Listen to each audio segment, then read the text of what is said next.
Good morning सर्वांना नमस्कार. आधीच सांगते हेडफोन्स लावा. भाग खूप रोमॅन्टिक आहे. तर रॉयल शेतकरी भाग 37. तर आता प्रियाने त्याच्या हातावर चावा घेतला आणि गेली निष्ठून त्याच्या हातातून. पण तो म्हणाला, चुकी केली हो राणी सरकार, हे करून तुम्ही. असं म्हणून तो पण त्याच जागी त्याचे ओठ टेकवत तसाच खाली आला. पण गंगू मावशीने ते पाहून म्हणले, काय हो धाकलं मालक, काय जरा हाताला तसं का करताय? आणि तो जरा घसा साफ करून आणि प्रियाला ऐकायला जाईल असं म्हणाला. असं काहीसं म्हणाला. नाही, ती काय झालं ना, मधमाशी चावली आहे हो हाताला. पण आता हे गंगू मावशींना खरं वाटलं आणि त्या म्हणाल्या, अहो धाकलं मालक, ती चावण्याची वेळच का आली? तुम्ही का गेले होते? कशाला गेले होते तिच्याकडे, त्या मधमाशीकडे? तो म्हणला, गेलो होतो. आता काय करायचं ना, मध खूप गोड होता, मग नाही राहुलं माझं मन. पण आता त्याचं हे सगळं बोलणं प्रिया किचनच्या दारामागून ऐकत होती. त्या परत म्हणाल्या, अहो मग काटा काढला का तिचा? तो म्हणाला, हो काढतो ना, पण जरा रात्री उशिराने. आता नाही काढणार आहे काटा. पण आता असं बोलणं ऐकून प्रियाने हळूच वाकून बाहेर पाहिलं. तसं त्याने तिला पाहून एक डोळा मारला आणि स्वतःच्या ओठांवर एक अंगठा फिरवला. पण आता गंगू मावशी म्हणाल्या, थांबा हो धाकलं मालक, मी मध आणते, तो लावा, म्हणजे कसं सूज येणार नाही. पण हा पुन्हा त्याच्याकडे खट्याळ नजरेने पाहत म्हणला, नको नको गंगू मावशी, मध नको, मी तर त्या मधमाशीचे ओटच लावणार आहे. असं म्हणून गेला बाहेर कामावरायला. पण आता त्याचं असं अजीब बोलणं ऐकून गंगू मावशींना समजलं नाही आणि त्या काहीसं बोलतच प्रियाकडे गेल्या आणि म्हणाल्या, वहिनी साहेब, काय हो, कुठं गेले होते धाकले मालक? कामावून आले की लगेच मधमाशी चावायला?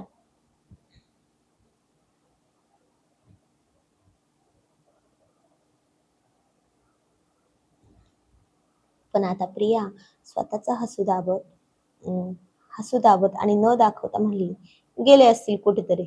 त्यांना तर मधमाशी पण आवडते आणि त्यांचा मध पण. मग काय, असं हे होणारच ना. असं म्हणून प्रिया म्हणाली, हसू नका, काम करा चला. असं म्हणाले. सगळं काम झालं घरातलं. त्याने पण बाहेरचं सगळं काम केलं. संध्याकाळचं जेवण झालं. पण आता आईसाहेब, आबासाहेब काही आज घरी येणारच नव्हते. कारण लग्न हे संध्याकाळचं 7 वाजता होतं. मग ते तिकडंच मुक्कामी होते.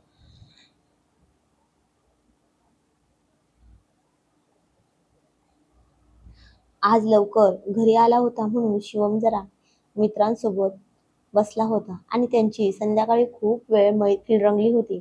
मग उशिराने सगळे घरी गेले. पण अतुल होता अजून आणि अतुलने त्याच्या हातावर ते निशाण पाहून विचारले, ए शिवम, अजून 6 महिने पण नाही झाले रे, मग तू असं सहन करायला लागला का वहिनीचं? तो म्हणला, अरे नाही रे, काही वेळा ऐकतच नाही माझं, मग काय हे असं करते आणि मला टाळते. तो म्हणला, हो का, असं आहे का, इकडे तुझ्या कानात काहीतरी सांगतो. असं म्हणून त्याने त्याला खूप साऱ्या टिप्स दिल्या. तर शिव म्हणला, अरे हे होणं शक्यच नाही. अतुल म्हणाला, अरे तू एकदा ट्राय तर कर, मग बघ, त्या तुला नाही म्हणणारच नाही. चल मी निघतो. आणि आता जसं ठरवलं होतं तसं करणार.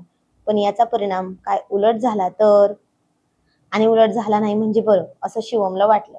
पण आता काय काय झाले तरी हिंमत केलीच पाहिजे ना. म्हणून मग आधीच मनाची तयारी केली शिवमने.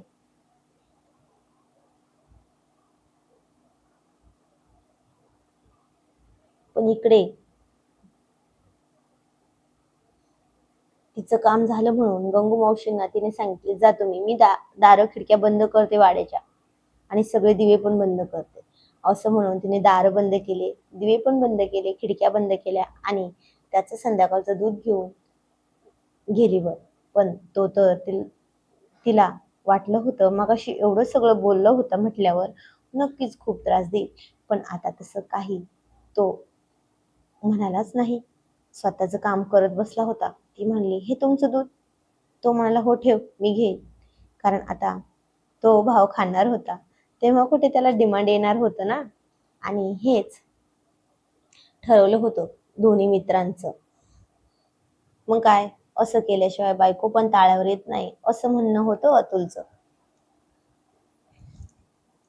कारण आपण बायकोच्या मागे मागे केलं की किती आपल्याला काहीही समजत नाही ती. पण जरा आपण डिमांड वाढवलं तर आपलं डिमांड वाढतं. मग आता तो तर तिच्याकडे बघेना, म्हणून तिलाच आता करमेना. पण आता एका पुरुषाला जवळ कसं ओढून आणायचं हे एका स्त्रीला पक्क येतं. तिनं दूध ठेवलं आणि स्वतःचा नाईट गाऊन घेतला, पण आता बाथरूम मध्ये गेलीच नाही बदलायला. कारण तो मगाशी म्हणला होता ना तिकडं जायचं नाही, आणि तेच तिने लक्षात ठेवलं होतं. आणि तिथेच बेडच्या पलीकडे उभं राहून बदलणार होती. म्हणूनच तिनं साडी काढून फेकली खाली. पण तिचे मागचे हुक निघेनाच, म्हणून आता ती न लाजता सरळ त्याच्या जवळ जात म्हणाली, पण सगळे केस पुढे घेऊन म्हणाली, अहो हे जरा काढता का. पण आता ती समोर अशी स्वतःहून आली आणि त्याला काही होणार नाही असं होणारच नाही, पण त्याने स्वतःवर खूप कंट्रोल ठेवला होता.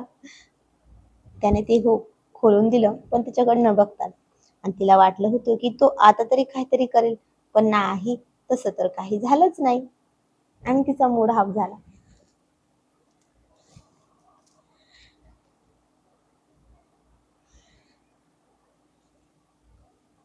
पण आता ती इतक्या सुंदर सिल्कच्या गाऊन मध्ये होती, त्याला समोरून येता जाता दिसत होती, म्हणूनच अंगात एक गोड चमक यायची आणि त्याचा स्वतःवरचा कंट्रोल सुटायचा ना. मग तो उठला आणि तिला वाटलं होतं की तो आता तरी जवळ येईल, पण नाही. राजे ते राजेच होते, गेले बाथरूम मध्ये थंड पाणी तोंडावर मारून घ्यायला. पण आता जसा तो बाहेर आला तर ती कपाटामध्ये कपडे ठेवत होती आणि तिचं ते कमनीय शरीर त्याला सारखी भुरळ घालून स्वतःकडे बोलावत होतं. पण आता भुरळ पडली आणि त्याने सरळ तिला तशीच जाऊन कपाटात दाबून एक आवेगाने मिठी मारली आणि फक्त फक्त आणि फक्त एकदाच तोंडात तोंड घातलं, पण ते पण जवळपास 5 मिनिटे, आणि दिलं तिला तसंच सोडून. आणि आता तो दूर गेला. म्हणून ती म्हणली, काय हो एवढंच का. तो म्हणला, हो एवढंच. ती म्हणाली, अहो राग आलाय का माझा, मी ते हातावर चावले म्हणून. तो म्हणाला, राग ना, राग नाही येणार तर मग काय होईल ग. ती म्हणाली, बरं मग हा राग घालवण्यासाठी काय करावे लागेल का. असं म्हणून तिने त्याच्या गळ्यात दोन्ही हात टाकले आणि जसं त्याला जरासं जवळ ओढून घेतलं, तशी तिची छाती त्याच्या भारदस्त छातीवर आदळली आणि दोघांच्याही शरीरात गोड गोड गोड गोड कळा उठल्या. आणि तो म्हणला, हो राग घालवण्यासाठी बरंच काही होऊ शकतं हा, पण जाऊ दे तुला नाही जमणार. असं म्हणून तो हसला. ती म्हणाली, अहो जमेल ना, तुम्ही फक्त हसवलं नाही तर नक्की जमेल. तो म्हणला, बघ हा. ती म्हणली, अहो खरंच. आणि त्याने तिला उचलली सहजच आणि फेकली की बेडवर. आणि त्याने पण तशीच उडी घेतली तिच्यापाशी.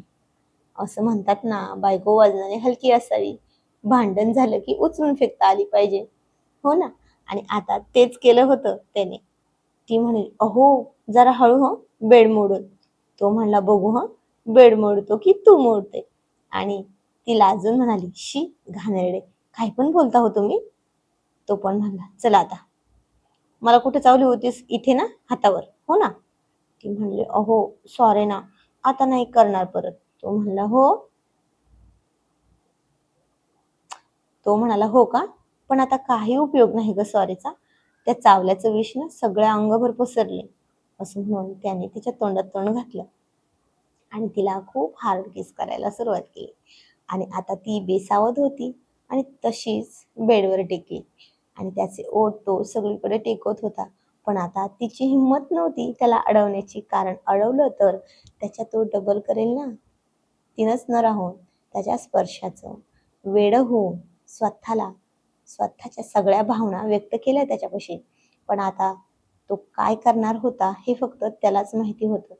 त्याने जसं जसं त्याचे ओठ हनुवटीवरून गळ्यावरून खाली ठेवायला सुरुवात केली तसं त्याने तो नाईट गाऊन बाजूला केला.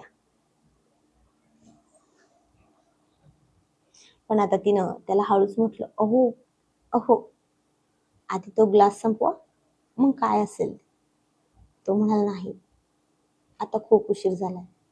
आणि आता ती पण खूप निर्लज्जपणे त्याला म्हणाली, अहो, दूध नुसते दूध नुसते दाबत नसतात हो, ते पितात पण, कळलं का? असं म्हणून तिने स्वतःचा चेहरा झाकून घेतला. पण आता शिवम ते बोलणं ऐकून म्हणाला, अगं ए, काय हे, असं बोलणार का तू? ती म्हणाली, हो, तुम्ही तर करता, मग मी बोललो म्हणून काय झालं हो? तो म्हणाला, थांब, तुझ्या तर आता ना, असं म्हणून त्याने तिच्यावर चुंबनाचा वर्षाव करायला सुरुवात केली. आणि खरंच आता तो होता अतुलचा जोडीदार. त्याने पण अशा ठिकाणी ओठ टेकवले ते तर प्रियाला सहनच झाली नाही, म्हणून ती मागे मागे सरकत बेडला जाऊन टेकली. आणि आता शिव म्हणाला, काय हे प्रिया, आता असं करणार का तू? ती आता काहीच बोलेना, कारण तिची बोलतीच बंद झाली होती. तो म्हणाला, का ग, काय झालं, बोलती बंद झाली का? तू तर माझा रुसवा जाण्यासाठी काही पण करणार होती ना? असं म्हणून त्याने तिच्या दोन्ही पायालाच धरून सरळ स्वतःच्या जवळ ओढली. आणि पुन्हा तसंच करायला सुरुवात केली. पण आता तिला ते सहनच न होऊन ती म्हणाली, अहो, ऐका ना, मी नाही तुम्हाला काही चढवणार, पण प्लीज हे हे असं नका ना करू, प्लीज, मला सहन होत नाही हो, काय करू मी, अहो प्लीज.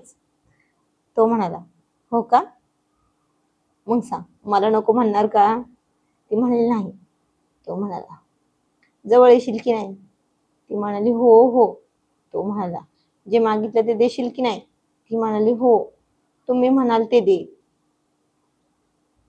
पण आता ती फसली त्याच्या शब्दात. आणि कारण त्याला जे हवं होतं तेच तिच्या तोंडून बोलून घेतलं होतं त्यानं. आणि तो म्हणाला, मग मला हे हवं आहे, कळलं का, चल इकडे ये. असं तो तिला दम देत म्हणाला.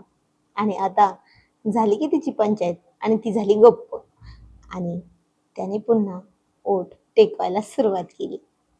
आणि ही खूपच चुळबुळ करायची आणि त्याला दूर ढकलायची. आणि तो वैतागून म्हणला, ए म्हशे, जरा तरी गप्प बस ना, नाहीतर बदला वेगळ्या पद्धतीने घेईल हं." आणि ती त्याला म्हणाली, "ओहो, प्लीज ना, बस ना, नको ना आता, मला त्रास होतोय हो." तो म्हणला, "ठीक आहे." असं म्हणून आता त्याने तिच्या एका बाईटच्या बदल्यात सगळ्या अंगभर नुसते लव्ह बाईटच केले. पण खूप. पण आता तिच्या डोळ्यात इतकी मादकता उतरली होती की विचारूच नका. ती त्याला स्वतःपासून दूर जाऊच देत नव्हती. पण आता तो तिच्याकडे बघत थोडा शांत झाला. तिच्या डोळ्यात भाव पाहून त्याचा राग कुठल्या कुठे राहिलाच नव्हता आणि पळून गेला. आणि त्याने हळूच हाताने तिच्या कपाळावर हात फिरवत म्हणला, बस, आता नाही देत हा तुला त्रास.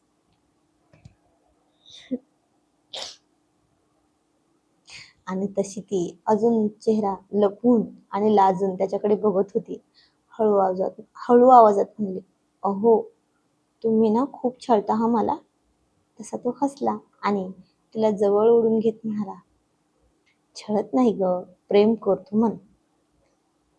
ती म्हणाली, असलं प्रेम, बापरे, अंगाव काटा येतो माझ्या असलं प्रेमाने तुमच्या. ती त्याच्या मिठीत शांत झाली. आता दोघांमध्ये ना राग होता ना हट्ट, फक्त एकमेकांसाठी असलेलं प्रेम होतं. खोलीत शांतता होती आणि त्या शांततेत दोघांचं नातं अजून घट्ट होत होतं. पण तो तिच्या जवळ पडला, ते पण काही न करता. पण तिला आता भावना व्यक्त करताच येईना आणि व्यक्त केल्याशिवाय झोपच येणार नव्हती तिला. आणि ती त्याला घट्ट चिकटून म्हणाली, अहो अहो, तुम्ही मला हवे आहात. तो म्हणला, नको, तुला मी आवडत नाही ना. ती म्हणाली, अहो आवडतात की, मी कुठे नाही म्हणाले.